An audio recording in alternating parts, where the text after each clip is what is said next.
IIT జేఈలో మంచి rank రానటువంటి విద్యార్థులకు బెస్ట్ ఆప్షన్ సిఏ కోర్సులు అడ్మిషన్స్ జరుగుతున్నవి.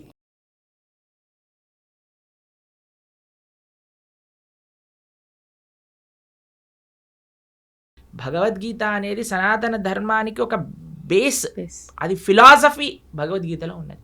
అవును. కాబట్టి అందుకోసం మనందరం ఈ 18 రోజులు ఏదైతే కార్యక్రమం చేయబోతున్నామో, ఇందాక మనం చెప్పుకున్నట్టుగా 7వ తారీఖు నుంచి జూలై 7వ తారీఖు సోమవారం రాత్రి నుంచి ప్రణవానంద దాస్ ఛానల్ తెలిసింది కదా, అందులో మనకి లైవ్లో వస్తుంది. చక్కగా అటెండ్ అవ్వండి. ఎంత మార్పు మీరు చూస్తారో మీకే తెలుస్తుంది.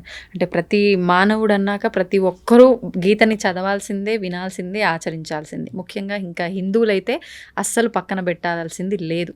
ఖచ్చితంగా. అంటే ఇప్పుడు ఎన్నెన్నో ఇబ్బందులు పడుతున్నాము, ఎన్నెన్నో ఇలా ఉండకూడదు, అలా ఉంటే బాగుంటుందేమో అని అనిపించినప్పటికీ అసలు ఏంటి కరెక్టు, మనం ఎక్కడి నుంచి స్టెప్ వేయొచ్చు, ఎలా వెళ్తే ధర్మంగా ఉంటుందని ఆలోచన వచ్చి కూడా తెలియక ఆగిపోయే వాళ్ళు ఉన్నారు. అటువంటి వాళ్ళందరికీ కూడా ఒక మంచి మార్గం దొరికిందనే చెప్పొచ్చు దీని ద్వారా. ప్రభుజీ, కృష్ణుడు ఇప్పుడు అర్జునికి గీత గురించి అంతా కూడా బోధించాడు, మా అందరికీ తెలిసిందంతే. కానీ అర్జుని కన్నా ముందర కూడా గీత కృష్ణుడు ఎవరికో బోధించారని చెప్పి వింటున్నాను. గీతలోనే చెప్పారు ఆయన. వివస్వాన్ అనే సూర్య భగవానుడికి బోధించారట. ఆ వివస్వానుడు మనువుకి చెప్పారట. అలా మనువు అలా ఆ సాంప్రదాయంలో వచ్చింది, కానీ మధ్యలో ఇక్కడ లుప్తం అయిపోయింది. అందుకే ఆ వివస్వానుడికి ఇచ్చిన జ్ఞానాన్ని మళ్ళీ నీకు ఇస్తున్నాను అని కృష్ణుడే అర్జునుడికి చెప్పాడు భగవద్గీతలో. కాబట్టి పరమాత్మ ఎన్నో రూపాల్లో మరలా అవతరించి ఆ ధర్మాన్ని బోధిస్తూ ఉన్నారండి. కాబట్టి మన ఆచార్యులు వేదవ్యాసుల వారు వ్యాసాయ విష్ణు రూపాయ వ్యాస రూపాయ విష్ణు, ఆయన ఏం చేశారు, మహాభారతంలో మంచిగా ప్యాకేజింగ్ చేశారు. మన గిఫ్ట్ ప్యాక్ లో ఈసారి చూడండి, కొంతమంది గమ్మత్తుగా ఆ డబ్బాలు ఓపెన్ చేయాలి, మళ్ళీ డబ్బా ఉంటుంది, ఆ డబ్బా ఓపెన్ చేయాలి, లోపల డబ్బా అలా డబ్బాలు తీసి లోపల ఏదో ఉంగరం ఏదో ఉంటుంది అనమాట. అది విలువైనది లోపల ఉంటుంది. అలా మహాభారతం మధ్యలో ప్యాకేజింగ్ చేశారు భగవద్గీత. ఎందుకంటే ఆ భగవద్గీత అత్యంత విలువైన రత్నం, అమూల్యమైన రత్నం అనమాట, మనకి మహాభారతంలో లభించేది. కాబట్టి ఆ యొక్క విశేషం ఇందాక మీరు ఎలా అయితే అన్నారో, ఆ అద్భుతము శ్రీకృష్ణ భగవానుడు భగవద్గీత రూపంలో మనకు అందించారు.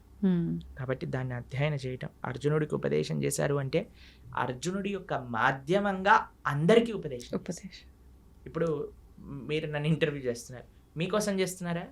అందరి కోసం, అంతే కదా. అలా అర్జునుడు కూడా కృష్ణుడి ప్రశ్న అడిగి ఎందుకోసం, అర్జునుడి కోసము అందరి కోసం. కాబట్టి అర్జునుడు కూడా కృష్ణుడి దగ్గర ఇంటర్వ్యూ చేశాడనమాట. ఆ ఇంటర్వ్యూ ఏంటి, ఇప్పుడు చూడండి, అందరికి ఇంటర్వ్యూలు ఇష్టం, పాడ్కాస్ట్ ఆది పాడ్కాస్ట్ అన్నిటికంటే ఫస్ట్ జరిగిన పాడ్కాస్ట్ కృష్ణ అర్జున్ పాడ్కాస్ట్ అక్కడి నుంచే ప్రారంభం అయింది అనమాట.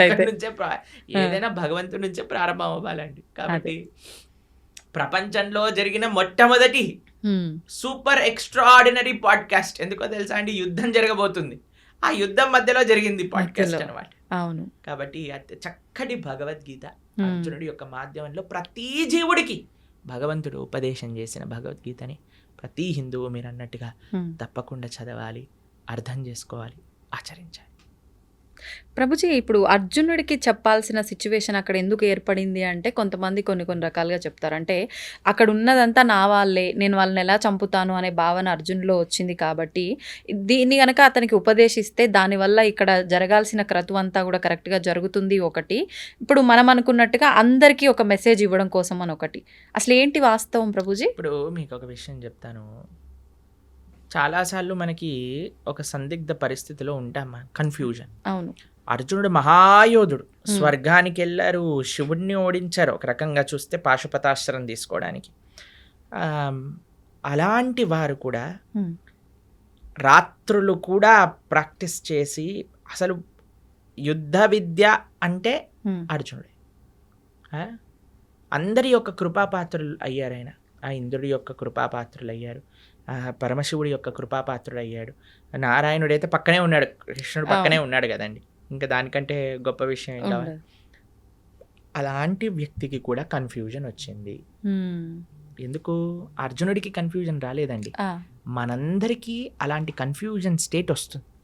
కరెక్ట్. ఆ కన్ఫ్యూజన్ నుంచి బయటపడటం భగవద్గీత నేర్పిస్తుంది. మీకు ఒక చిన్న విషయం చెప్తాను. జనాలు ఏమంటారు తెలుసా అండి, కృష్ణుడు యుద్ధాలు చేయిస్తాడు, అన్నతమ్ముల మధ్యలో యుద్ధాలు చేయించాడు, చిచ్చు పెడతాడు. ఇప్పుడు మీకు ఒక విషయం చెప్తాను. అర్జునుడు యుద్ధం పరిస్థితి రాకముందు కృష్ణుడు ఎన్నోసార్లు దూతకి వెళ్ళాడండి, యుద్ధం వద్దు అని. చెప్పడానికి. ఏమన్నాడు తెలుసా అండి? ఆ. రాజ్యం కాదు, నిజంగా చెప్పాలంటే రాజ్యానికి హక్కు పాండవులకి. ఆ. రాజ్యం ఇవ్వద్దు, కనీసం 5 గ్రామాలు ఇవ్వండి చాలు, 5 ఊళ్ళు ఇవ్వండి చాలు అని అన్నారు. 5 ఊళ్ళు కాదు కదా. దుర్యోధన ఏమంటాడంటే ఆ పిన్ను ఉంటుంది కదా, గుండు సూది, అవును, సూది పెట్టినంత జాగ కూడా ఇవ్వను అని అంటాడు. ఇప్పుడు మీకు ఇంకొక విషయం చెప్తానండి. ఒక ఆవిడ వచ్చింది నా దగ్గర, కృష్ణుడు ఏంటండి ఇలా యుద్ధం చేయిస్తాడా అని అంది. మీరు మరి ఆ స్త్రీని అవమానించిన వాళ్ళని ఏం చేయాలి? చంపేయాలండి. మరి దుర్యోధన దుశ్శాసనుడు చేసిన పని ఏంటండి? ద్రౌపదీదేవిని అవమానించింది వాళ్ళు కదా అనండి. అయిపోయింది. మేమన్నా మరి ఏం చేయాలమ్మా, దుశ్శాసుని ఏమంటాం దండేసి కూర్చోబెట్టాలి ఆసనం పైన? లేదు అని అంటే, అదే మరి కృష్ణుడు చేసిన పని, కృష్ణుడు ఎందుకు నిందిస్తున్నాం? అవును, ఎంత విచిత్రం చూడండి అసలు. ఇంకొక విషయం చెప్తాను మీకు, ఒక సిచ్యువేషన్ చెప్తానండి. ఒకళ్ళు పోలీస్ డిపార్ట్మెంట్లో పనిచేస్తున్నారండి. వాళ్ళ సొంత తమ్ముడే 10 మందిని హత్య చేశాడు. ఇప్పుడు ఈ పోలీసు వాళ్ళ తమ్ముడిని పట్టుకోవాలా, తమ్ముడని వదిలేయాలా? పట్టుకోవాలి, అదే ధర్మం ఎందుకు కదా. పట్టుకోవాలి? ధర్మం కదా తమ్ముడు ప్రభుజీ. తమ్ముడు కన్నా కూడా అంటారు కదా ప్రభుజీ పెద్దవాళ్ళే, తమ్ముడు అంటే ఏదో సామెత ఉంటది, మన వాళ్ళైనా సరే నీతి తప్పకూడదు, ధర్మంగా ఉండాలి అని అంతే చెప్పి. కదండి. మరి కౌరవులందరూ నీతి తప్పారు, అందుకు కృష్ణుడు యుద్ధం చేయమన్నాడు. అరే వాళ్ళని నువ్వు అన్నయ్యలుగా, తమ్ముళ్ళుగా, బావలుగా, మరుదులుగా చూడక నానా, వాళ్ళు అధర్మం చేసిన వ్యక్తులుగా చూసి వాళ్ళని శిక్షించు. ఎందుకంటే నీకు ఆ రోలు, నువ్వు ఒక క్షత్రియుడివి, క్షత్రియ ధర్మాన్ని అనుసరించి నువ్వు యుద్ధం చెయ్యి అని కృష్ణుడు చెప్పాడు. దీంట్లో ఏమైనా తప్పుందా అండి? ఏం లేదు. ప్రపంచంలో అది చెయ్యట్లేదు కాబట్టి ఈరోజు బాధగా ఉన్నాం. ఎవడో ఒకడు ట్రాఫిక్ పోలీస్ దగ్గర పట్టుబడిన వాడు కూడా ఫోన్ చేసి మా బావ ఎవరో తెలుసా, మా అన్న ఎవరో తెలుసా అని బ్లాక్ మెయిల్ చేస్తారు. ఆ వాడు ఏదో కుర్చీ పైన కూర్చున్నాడు, వాడిని వదిలేసే అంటాడు. ఏంటని అన్యాయమా? ఇప్పుడు ఈ రోజు వదిలేస్తే టోపీ పెట్టుకోనందుకు, దాన్ని ఏమంటారు, హెల్మెట్ పెట్టుకోనందుకు, కానీ చచ్చేది వాడే కదా. పైన ఉన్న వాడికి ఏమైంది, ఫోన్ చేసిన వాడికి ఏమైంది? అంతే కదండి. కాబట్టి ఇది ప్రాబ్లం. అందుకే చూడండి, పెద్ద పెద్ద స్కామ్లు చేసిన వాళ్ళందరూ మంచిగా పార్లమెంట్లో కూర్చొని ఇది చేస్తున్నారు. ఎందుకు అని అంటే, మన వాళ్ళు కదా, మా వాళ్ళు కదా అని వదిలేస్తారు. కానీ అక్కడ వదలరు కదా. కాబట్టి అందుకే మనం జాగ్రత్తగా ఉండాలి. అందుకే భగవంతుడు ఏది చేసినా, జనాలు భగవంతుడికి ధర్మాధర్మ విచక్షణ చేస్తుంటాడు. కృష్ణుడు అధర్మం చేశాడు, కృష్ణుడు ధర్మం చేశాడు, అలా ఉండదయ్యా.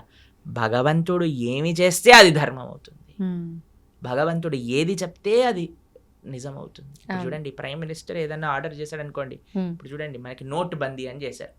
నోటు బందీ, నేను నోటు బందీ చేయను, ఎంత ధైర్యం నీకు నోటు బందీ చేస్తా అంటే ఏమైనా ఇద్దా అండి? నోటు మూసుకొని మనమే డబ్బులు మార్చుకుంటాను, 2 రోజులు అరిచినా సరే. అంతే, అవును కదండి, ఎందుకంటే నువ్వు జీవించాలి. అంటే జనాలందరూ భగవంతుడిని అంటున్నారు. అలా కాదయ్యా, భగవంతుడు చెప్పింది నువ్వు వినాలి, నువ్వు చెప్పింది భగవంతుడు వినాడు.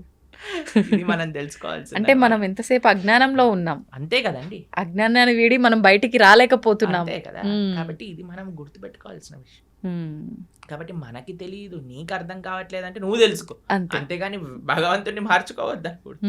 కాబట్టి మనం అందుకే చెప్తున్నాను, ఎక్కడొస్తుంది అంటే శాస్త్రీయమైన శ్రద్ధ ఎప్పుడైతే ఉంటుందో, ఎప్పుడైతే మనం వినయంగా నేర్చుకుంటామో తత్వాన్ని, అప్పుడు మనకి ఏ పరిస్థితిలో ఉన్నా సరే ఆ ధర్మం గోచరిస్తుంది, ఆ ధర్మం మనల్ని కాపాడుతుంది. అది ముఖ్యం.